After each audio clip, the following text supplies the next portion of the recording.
जय श्री कृष्णा, राधे राधे। बोलिए सूर्य नारायण भगवान की जय।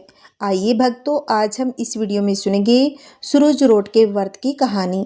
इस कथा को सुनने से संपूर्ण फल की प्राप्ति होती है। तो आइए सुनते हैं। किसी गांव में एक माँ उसकी बेटी रहा करती थी। उसकी माँ सूरज भगवान का व्रत किया करती थी। एक बार सूरज रोटी का व्रत आया। तब बेटी ने माँ से कहा कि माँ, मैं भी व्रत करूंगी। तब माँ ने कहा, बेटी तेरे से व्रत नहीं होगा। लेकिन बेटी जिद करने लगी। तब माँ ने कहा कि बेटी, मैं गाय चराने बाहर जा रही हूँ, तू 2 रोट बनाकर रख लेना। रोट छोटे ही बनाना, क्योंकि रोट को जूठा नहीं छोड़ते।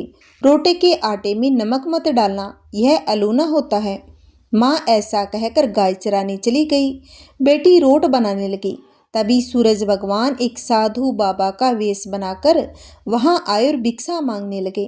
तब लड़की कहने लगी, मेरी माँ का तो रोट बन गया, पर मेरा रोट बनेगा, उसमें से आपको दूंगी। बाबा ने कहा, जो रोट बन चुका है उसी में से अभी दे दो, नहीं तो मैं जा रहा हूँ। लड़की ने माँ के रोट में से टुकड़ा तोड़कर दे दिया। जब माँ वापस आई तो बहुत ही नाराज हुई और बोली, धिये बाई धिये दे, रोटा माइली कोर दे, मारो दे पण सारो दे। इसका मतलब हुआ कि हे लड़की, मेरी रोटी का टुकड़ा दे दिया, मेरी रोटी मुझे साबुत दे। वह लड़की को मारने लगी और बेटी मार से बचने के लिए वहां से डरकर जंगल में भाग गई और बड़ के पेड़ पर चढ़कर बैठ गई। सूरज भगवान ने सोचा कि बेचारी लड़की को मेरे कारण घर से निकलना पड़ा, इसीलिए इसकी रक्षा मुझे ही करनी पड़ेगी। सूरज भगवान रोज उसके लिए चूरमे का एक लड्डू और 1 लोटा पानी भेज देते थे। लड़की मजे से खाकर वहां ही बैठी रहती। एक दिन एक राजा शिकार करते हुए उधर से निकला। थकान मिटाने के लिए उसी पेड़ के नीचे आराम करने लगा। राजा ने अपने सेवक से कहा कि प्यास से जान निकली जा रही है, चुल्लू भर पानी मिल जाता तो प्राण बच जाते। पेड़ पर बैठी लड़की ने यह सुना तो उसने चुल्लू भर पानी डाल दिया। राजा ने पानी पी लिया। राजा ने कहा, अरे सेवक, आधी जान तो बच गई, थोड़ा पानी और मिल जाए तो आधी जान और बच जाए। यह सुनकर लड़की ने फिर एक चुल्लू पानी डाल दिया। राजा ने वह चुल्लू पानी पिया और राजा को आश्चर्य होने लगा। उसने अपने सेवक से कहा, ऊपर अवश्य कोई है, तू चढ़कर देख तो सही कि कौन है। सेवक देखने के लिए ऊपर चढ़ा तो वह लड़की वहां बैठी हुई थी। लड़की ने सेवक से कहा कि भाई, तुम ये स्वादिष्ट लड्डू खा लो और पानी पी लो, पर राजा को मेरे बारे में मत बताना। कह देना कि ऊपर कोई नहीं है, पता नहीं राजा मेरे साथ कैसा व्यवहार करेगा। सेवक भूख प्यास से परेशान था। उसने लड्डू खाया, पानी पिया और नीचे जाकर राजा से कह दिया कि ऊपर तो कोई नहीं है। राजा ने अपने सेवक से कहा, तू ऊपर गया तब तो थका हुआ था, आया तो तरोताजा दिख रहा है। नहाया और खाया हुआ मनुष्य छिपता नहीं। मुझे संशय हो रहा है, मैं खुद ऊपर जाकर देखता हूँ। राजा पेड़ पर चढ़ा। वहां बहुत ही सुंदर कन्या को पाया। राजा ने कहा, डरो नहीं, तुम बहुत ही सुंदर हो, मेरे साथ चलो, मैं तुमसे विवाह करना चाहता हूँ। लड़की राजा के साथ चली गई। राजा ने उसके साथ विवाह कर लिया। साल भर में ही उसने एक सुंदर बालक को जन्म दिया। उसकी अन्य रानियां, उसकी देवरानी जेठानी आदि उसकी और उसके पुत्र की सुंदरता से जलने लग गई। अब सूरज रोटी का व्रत आया। लड़की रानी ने व्रत के लिए रोट बनाया। दूसरी रानियों ने राजा से कहा, तुम्हारी नई रानी को रोट बनाना नहीं आता, उसका बनाया हुआ रोट खाओगे तो पेट दुखने लगेगा, रानी खाएगी तो कुंवर का पेट दुखेगा। नई रानी ने यह बात सुन ली और उसने रोट को थाली के नीचे छुपा दिया। सूर्य भगवान से सहायता के लिए प्रार्थना करने लगी। राजा ने जब पूछा कि थाली के नीचे क्या है, तो उसने कहा, मेरे गरीब पीहर से आया हुआ उपहार है। राजा ने थाली उठाई तो देखा उसके नीचे सोने का चक्कर था। राजा ने कहा, वाह, गरीब पीहर वालों का ऐसा उपहार। नई रानी चुप रही। एक दिन रानी खिड़की में खड़ी थी, तभी उसे उसकी माँ दिखाई दी, जो दरिद्र अवस्था में छाजले बेच रही थी। उसने सोचा, माँ को यहाँ बुला लें तो यहाँ आराम से रह लेगी, इतने नौकर चाकरों में वह कुछ काम कर लेगी, किसी को पता भी नहीं चलेगा। उसने माँ को बुलवाया। रानी की माँ आते ही वही बात दोहराने लगी। धिये माई धिये दे रोटा माइली कोड़ दे, मारो दे पणसारो दे। अब रानी ने सोचा कहीं सबको पता ना चल जाए कि मैंने अपनी माँ को इस तरह महल में बुलाया है, मुसीबत हो सकती है। उसने माँ को चुपचाप एक कमरे में रहने को कहा, बाहर से ताला लगा दिया। रानी की देवरानी जेठानी व अन्य रानियां राजा से कहने लगी, नई रानी का व्यवहार हमें अच्छा नहीं लगता। रानी का व्यवहार हमें संदेह पैदा करता है। एक औरत महल में घुसी थी लेकिन वह वापस नहीं निकली। छोटी रानी ने यह बात सुन ली। वह सूर्य भगवान से इस विपत्ति से बचाने की प्रार्थना करने लगी। राजा ने वहां आकर उस कमरे की चाबी मांगी। राजा ने कमरा खोला तो वहां सोने की एक मूर्ति थी। राजा ने पूछा, यह मूर्ति कहाँ से आई? रानी ने कहा, मेरे गरीब पीहर का उपहार है।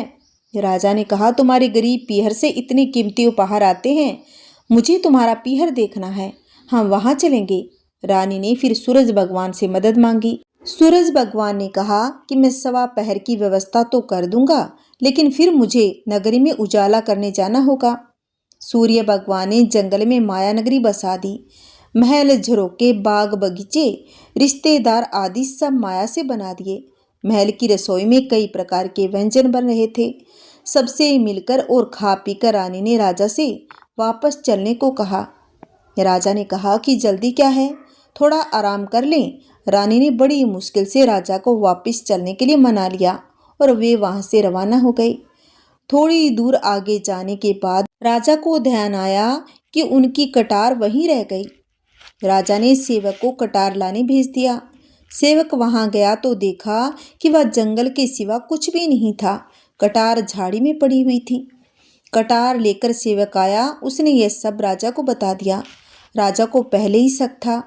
उसने तलवार निकाल ली और गुस्से में आकर रानी से सच बताने को कहा।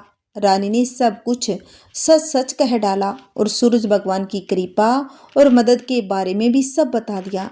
यह सब सुनकर राजा बहुत ही प्रसन्न हुआ।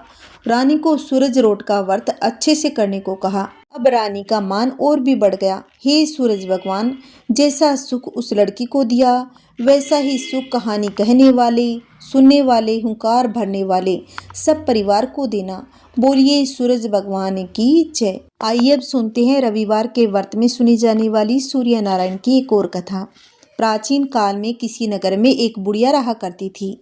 वह नियमित रूप से प्रत्येक रविवार को व्रत किया करती। रविवार के दिन सूर्योदय से पहले उठती थी और नहा धोकर अपने आंगन को गाय के गोबर से लीपकर स्वच्छ किया करती थी। उसके बाद सूर्य भगवान की पूजा किया करती। रविवार का व्रत कथा सुनकर सूर्य भगवान को भोग लगाकर दिन में एक ही समय भोजन करती थी। सूर्य देव की कृपा से बुढ़िया को कोई चिंता व कष्ट नहीं था। धीरे धीरे उसका घर धन धान्य से परिपूर्ण हो गया था। उस बुढ़िया की सुख समृद्धि देखकर उसकी पड़ोसन उससे बुरी तरह जलने लगी थी। बुढ़िया के पास कोई गाय नहीं थी। वह अपनी पड़ोसन के आंगन में बंधी गाय का गोबर लाती थी, अपना आंगन लीपती थी। पड़ोसन ने कुछ सोचकर अपनी गाय को घर के भीतर बांध दिया। रविवार को गोबर न मिलने से बुढ़िया अपना आंगन न लीप पाई। आंगन न लीप पाने के कारण उस बुढ़िया ने सूर्य भगवान को भोग नहीं लगाया और स्वयं भी भोजन नहीं किया। सूर्यास्त होने पर बुढ़िया भूखी प्यासी सो गई। रात्रि में सूर्य भगवान ने उसे सपन में दर्शन दिए और उससे व्रत न करने, उन्हें भोग न लगाने का कारण पूछा। तो बुढ़िया ने बहुत ही करुण स्वर में पड़ोसन के द्वारा घर के अंदर गाय बांधने, गोबर न मिल पाने की बात भगवान सूर्यनारायण से कही। सूर्य भगवान ने अपनी भक्त बुढ़िया की परेशानी का कारण जानकर उसके सब दुख दूर करते हुए कहा, हे माता, तुम रविवार को मेरी पूजा और व्रत करती हो। मैं तुमसे अति प्रसन्न हूँ और तुम्हें ऐसी गाय देता हूँ जो तुम्हारे घर आंगन को धन धान्य से भर देगी। तुम्हारी सभी मनोकामनाएं पूरी होगी। रविवार का व्रत करने वालों की मैं सभी इच्छाएं पूरी करता हूँ। मेरा व्रत करने व कथा सुनने से बांझ स्त्रियों को पुत्र की प्राप्ति होती है। निर्धन व्यक्ति के घर में धन की वर्षा होती है। शारीरिक कष्ट दूर होते हैं। मेरा व्रत करने वाले प्राणी को मोक्ष की प्राप्ति होती है। बुढ़िया को ऐसा वरदान देकर सूर्य भगवान अंतर्ध्यान हो गए।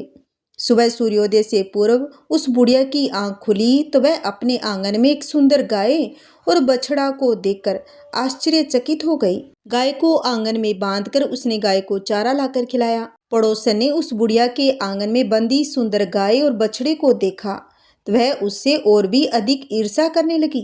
तभी गाय ने सोने का गोबर किया। गोबर को देखते ही पड़ोसन की आंखें फटी की फटी रह गई। पड़ोसन ने उस बुढ़िया को आसपास न पाकर तुरंत उस गोबर को उठाया, अपने घर ले गई तथा अपनी गाय का गोबर वहां रखाई। सोने के गोबर से पड़ोसन कुछ ही दिनों में धनवान हो गई। गाय प्रतिदिन सूर्योदय से पूर्व सोने का गोबर किया करती थी और बुढ़िया के उठने से पहले पड़ोसन उस गोबर को उठाकर ले जाती थी। बहुत दिनों तक बुढ़िया को सोने के गोबर के बारे में कुछ भी पता नहीं था। बुढ़िया पहले की तरह हर रविवार को भगवान सूर्य का व्रत करती थी और कथा सुनती रही। लेकिन सूर्य भगवान को जब पड़ोसन की चालाकी का पता चला तो उन्होंने तेज आंधी चलाई। आंधी का प्रकोप देखकर बुढ़िया ने गाय को घर के भीतर बांध दिया। सुबह उठकर बुढ़िया ने सोने का गोबर देखा तो वह बहुत ही आश्चर्य हुआ। उस दिन के बाद बुढ़िया गाय को घर के भीतर बांधने लगी। गाय के गोबर से बुढ़िया कुछ ही दिनों में बहुत ही धनवान हो गई। उस बुढ़िया के धनी होने से पड़ोसन बुरी तरह जल भुन गई। उसने अपने पति को समझा बुझाकर वहां के राजा के पास भेज दिया। राजा को जब बुढ़िया के पास सोने के गोबर देने वाली गाय के बारे में पता चला तो उसने अपने सैनिक को बुढ़िया की गाय लाने का आदेश दे दिया। सैनिक उस बुढ़िया के घर पहुंचे।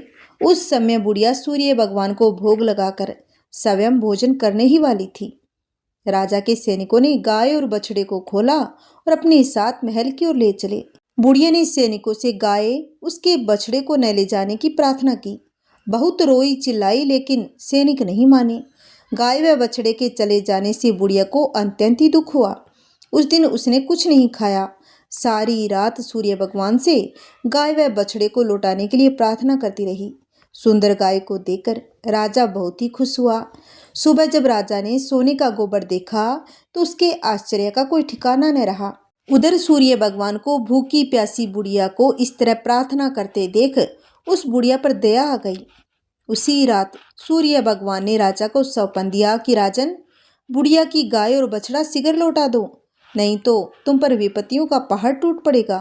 तुम्हारे राज्य में भूकंप आएगा, तुम्हारा महल भी नष्ट हो जाएगा। सूर्य भगवान के सौंपन से बुरी तरह डरकर राजा ने सुबह उठते ही गाय व बछड़ा बुढ़िया के घर लौटा दिया। राजा ने बहुत सारा धन देकर बुढ़िया से अपनी गलती के लिए क्षमा मांगी। राजा ने पड़ोसन उसके पति को उनकी दुष्टता के लिए दंड दिया। फिर राजा ने पूरे राज्य में घोषणा करवाई कि सभी स्त्री पुरुष प्रत्येक रविवार का व्रत करें। रविवार का व्रत करने से सभी लोगों के घर धन धान्य से भर जाएंगे। नगर में चारों ओर खुशहाली छा जाएगी। सभी लोगों के शारीरिक कष्ट दूर हो जाएंगे। निसंतान स्त्रियों को पुत्रों की प्राप्ति होने लगी। राज्य में सभी लोग सुखी जीवन यापन करने लगे। बोलिए सूर्य नारायण भगवान की जय हो। आइए अब सुनते हैं आरती। ओम जय सूर्य भगवान, जय हो दिन कर भगवान। जगत के नेत्र स्वरूपा, तुम्हें हो त्रिगुण स्वरूपा। धरत सब ही तव ध्यान, ओम जय सूर्य भगवान। सारथी करुण है प्रभु, तुम श्वेत कमल धारी। तुम चार भुजाधारी, असवह सात तुम्हारे। कोटि किरण पसारे, तुम हो देव महान। ओम जय सूर्य भगवान। उषा काल में जब तुम्हें उदया चल आते, सब तब दर्शन पाते। फैलाते उजियारा, जागता तब जग सारा।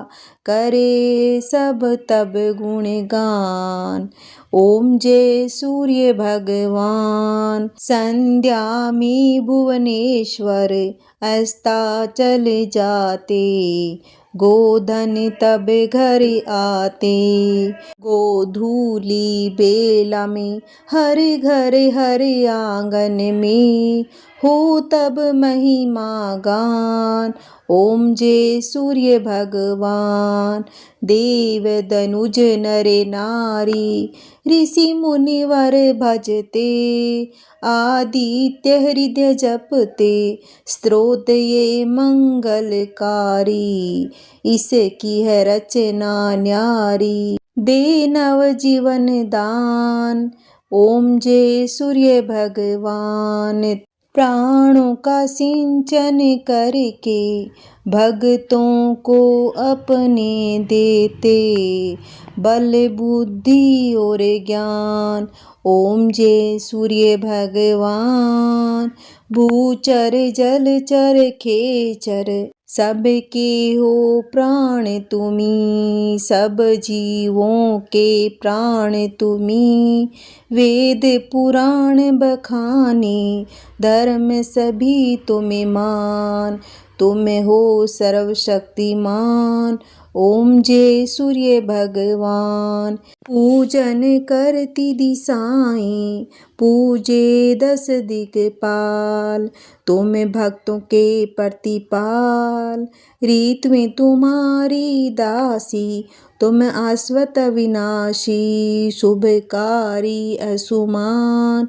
ओम जय सूर्य भगवान, ओम जय सूर्य भगवान, जय हो दिनकर भगवान, जगत के नेत्र स्वरूपा, तुम हो त्रिगुण स्वरूपा, धरत सब ही तव ध्यान। ओम जय सूर्य भगवान, ओम जय सूर्य भगवान, ओम जय सूर्य भगवान। बोलिए सूर्य नारायण भगवान की जय। अगर आपको मेरी कथाएं अच्छी लगी है तो वीडियो को लाइक करें, चैनल को सब्सक्राइब करें और कमेंट में सूर्य नारायण भगवान की जय अवश्य लिखना। अगर आपने अभी तक चैनल को सब्सक्राइब नहीं कर रखा है तो प्लीज़ मेरे चैनल को सब्सक्राइब करें, जिससे आपको आने वाली वीडियो की नोटिफिकेशन मिलती रहेगी। हरे कृष्णा, जय श्री हरि, ओम नमः शिवाय।